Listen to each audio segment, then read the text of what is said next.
Randonneuses, randonneurs, bonjour et bonjour à tous.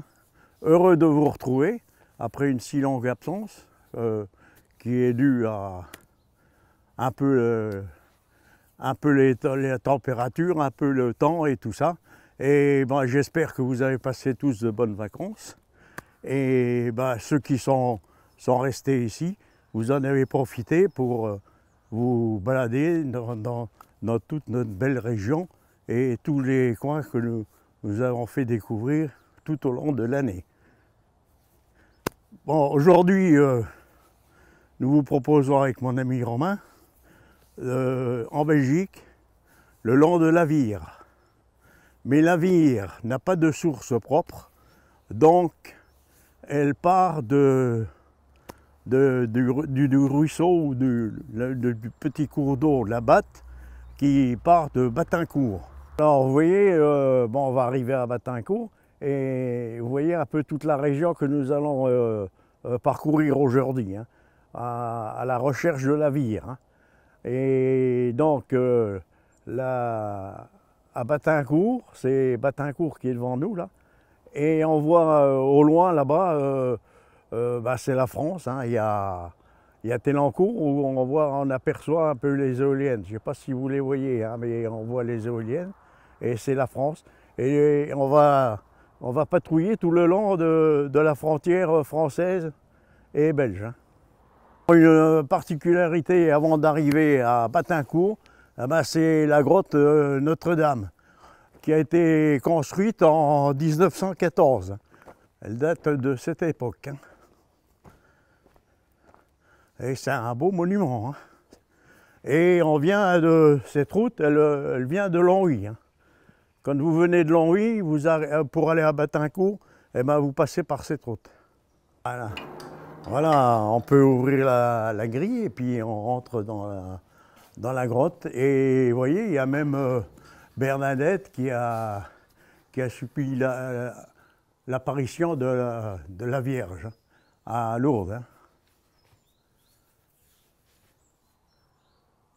Voilà un beau lavoir ici, à Batincourt. Et c'est un peu un style particulier, hein, avec des pavés et tout. Et vous voyez ces encoches là, eh ben, il y avait une planche et on mettait le linge dessus, quoi. On travaillait le linge sur ces planches. Hein. C'est un peu particulier, quoi. Hein. Voilà, beau lavoir. Bon, alors dans la région, là, il y a de nombreux circuits de balade. Ah ben, GB, c'est la Gaume buissonnière, hein, parce que nous sommes en Gaume, et c'est la Gaume buissonnière. C'est un sentier qui fait 200 km, qui regroupe tous les villes et villages de la Gaume. Et en dessous, il y a un circuit gallo-romain, en vélo, quoi, en VTT ou en vélo. Alors nous voilà aux étangs de Batincourt et il y a 4 étangs tout le long et on nous a dit que la Batte, elle avait 7 sources. La source qu'on a vue tout à l'heure à la Bourbois, et il y a encore 6 autres sources, mais qui démarrent un peu de partout de cette colline, hein, et qui se jettent un peu aussi dans les étangs. Hein, ça forme les étangs et ensuite eh ben, ça suit son cours. Nous voilà ici, ben, c'est une ancienne école et puis qui est transformée dans ce petit bourg de 540 habitants. Il y a pas mal d'animations et il y a surtout une harmonie royale qui s'intitule Les Échos de la Batte, qui date de 1921, et le cercle Saint-Paul, construit en 1929, et le groupe Odyssée 78 et toutes ces animations. Nous voilà le long de la Batte. Hein. Après les 7 sources, eh bien, voilà, ça commence à former un beau petit ruisseau, hein, et qui va se diriger sur Musson. Et nous allons directement maintenant à Musson. Voilà, ici à l'entrée de Musson, eh bien, la Batte, eh bien, elle est un peu, en traversant Musson, elle est un peu canalisée. Hein. C'est comme un canal. Et vous voyez, c'est quand même élargi depuis tout à l'heure. Hein. Musson, eh ben, c'est un gros bourg de 4000 habitants. Et ici, ben, on suit toujours la Batte. Et puis ici, sous la mairie, eh ben, la Batte, elle traverse la mairie. Alors ici, ben, nous sommes devant l'école libre Guy Larigaudy. Eh ben, qui c'est ce personnage-là? Un personnage illustre de Musson et qui s'est fait tuer juste au-dessus du bois, dans une allée dans le bois. Ils se sont fait tuer avec toute son équipe. Et Guy Larigaudy était un écrivain, un voyageur aussi. Il a fait la croisière jaune, hein, jusqu'en Chine là-bas et tout. Et il était aussi conférencier. Et c'était un chef scout, un grand chef scout de France. Et il s'est fait tuer ici en mai 40, pendant la Seconde Guerre mondiale. Et tous les ans, au mois de mai, il y a une commémoration qui part d'ici Musson et qui va jusqu'à la tombe qui se trouve à la lisière du bois, là-haut, où il s'est fait tuer avec tous ses compagnons. Alors ici à Musson, eh bien, c'est un ancien fief de la sidérurgie et des mines. C'est pour ça qu'il y a ici sur la place principale de Musson, eh bien, il y a ce chariot des mines qui a été gracieusement offert par la commune. Et c'était le wagonnet qui amenait tout le minerai pour l'usine sidérurgique qui était ici au 19e siècle et 20e siècle. Hein. Ben, nous voilà devant l'ancienne gare et puis la gare de Musson. Et puis maintenant c'est une maison privée. Hein, mais il y a sûrement un collectionneur dans le coin qui a ramassé des anciens trams qui sont ici, qui sont garés là. Hein. Alors vous voyez, ça c'est l'ancien minerai de fer, de la région, hein, la minette Lorraine, hein, qu'on appelait ça. Et ben, c'est parce qu'il y avait une mine ici à Musson et il y avait aussi la sidérurgie ici à Musson.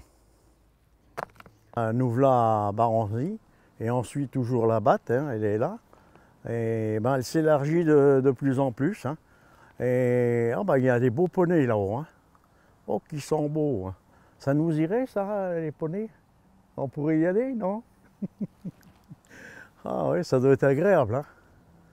Alors, vous voyez, hein, ben, je vous disais qu'elle s'élargissait pas mal. Hein, ben, ici, on s'aperçoit qu'elle est déjà plus large. Hein. C'est vraiment un cours d'eau, c'est une petite rivière.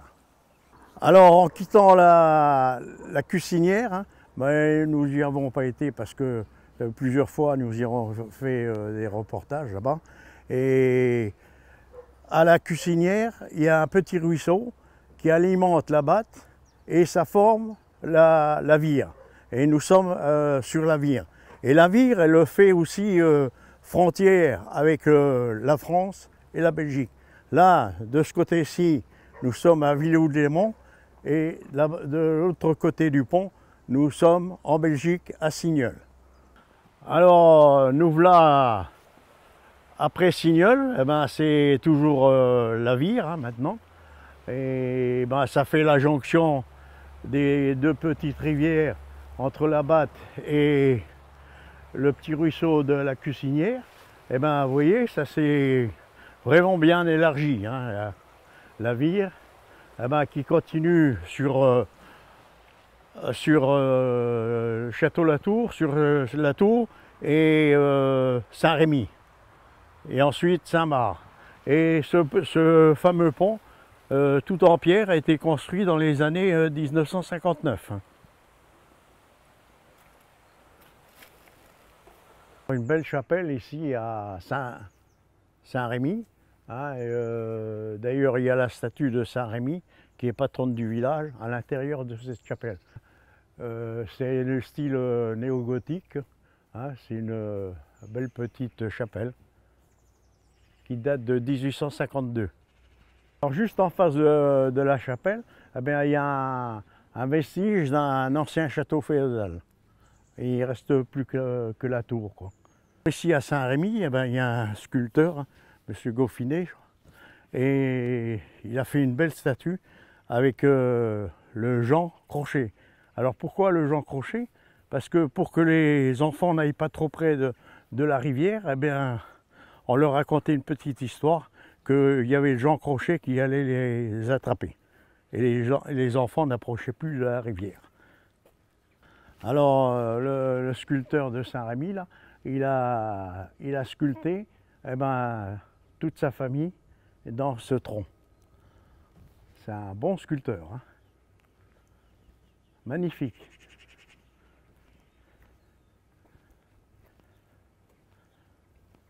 Alors là, nous voici à la tour, et le château La Tour, le voilà. Et ce fameux château La Tour, eh bien maintenant c'est un restaurant gastronomique. Et il y a une paire d'années, quand on allait danser, on venait au château La Tour. Et on descendait, bah, c'était dans les caves en dessous. Et il y avait un beau dancing. Et aussi, il y avait un grand bowling avec 5-6 pistes. Hein. Mais le dancing, ça amenait du monde, hein, de toute la région. Ça venait ici, Belges et Français et Luxembourgeois. Et tout le monde est arrivé ici. C'était magnifique. Ah, tu descendais la porte là. On descendait la porte là, puis on arrivait dans les salles de danse et tout, et puis les salles de bowling. Alors en descendant du château de la Tour, il y a une croix de chemin là, la croix de la Rédemption, qui date de 1933. Et ben, il y a aussi le coquillage de Saint-Jacques de Compostelle. Ça doit être un passage de Saint-Jacques de Compostelle, du sentier de Saint-Jacques. Alors si vous voulez savoir plus sur l'histoire du château, eh bien le musée là, il vous racontera toute l'histoire de la famille Bali qui tenait le château. Et aussi l'histoire de la région de la Tour. Alors un site naturel, ici l'étang de la Tour, une réserve naturelle. Hein. Et c'est la Vire qui traverse aussi cet étang et qui continue sa route vers Saint-Marc pour rejoindre le Thon. Bon, ici on peut se promener aisément et puis je trouve que c'est un coin de nature sauvage formidable pour se promener, se divertir. Il y a pas mal de sentiers qui passent par ici, dont la gomme buissonnière que je vous ai parlé tout à l'heure. Ça passe par ici. Voilà, ben, on arrive au terme de cette émission. Ben, j'espère qu'elle vous aura plu. Nous sommes ici à Saint-Marc, hein, c'est la banlieue de Virton. Et voilà, la Vire qui arrive ici et qui va se jeter dans le Thon un peu plus loin. Et d'ailleurs, nous avions fait une émission sur le Thon, et que nous étions partis de la source du Thon et arrivés ici à la confluence avec la Vire. Et nous avions terminé l'émission ici aussi, à Saint-Marc. Donc, 2 émissions de suite sur les 2 cours d'eau de Belgique. Voilà, j'espère que ça vous aura plu. Et puis, à une prochaine fois peut-être. Allez, au revoir. Au revoir, à la prochaine.